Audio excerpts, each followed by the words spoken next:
El tema del concert del Goteo Solidari nació con un momento de gracia, de arte. De gracia, porque estábamos echando la partida.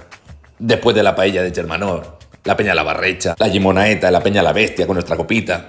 Y en ese momento que estábamos jugando la partida, entraron dos chavalotes y empezaron a tararear. Tengo muchas novias, hey. Venga, chavales, a la calle, de pachanga nada, no me perjudiquéis. A la calle con el reggaetón ese. Deja a los chavalotes, Oliva. Que caminen como ellos camelen. Si los chavales camelan cantar un poquito Rosalía o camelan cantar un poquito de pachanga, pues déjalo. Entonces cogí, dejé la partida y le dije a Pascualete: aplástate aquí y juega tú la partida por mí, que estoy ahora mismo a gustísimo. Total que cogí la nave, cogí el coche y me fui a Mercadona, a Portramusos, y empecé a escribir el tema. ¿Y si hacemos un concierto solidario y que paguen por el vasito? Total que volví a Román y al Cabanet le dije: mira lo que he pensado, a ver qué os parece. Y cuando oyeron lo del concierto: Joju, esto es un melocotonazo de miedo, la que vamos a armar con esto. ¡Buah, esto tiene un tirón enorme! Y el resto de historia. Años después nos juntemos también con la peña Dale al Play y este año vamos ya por el 10º.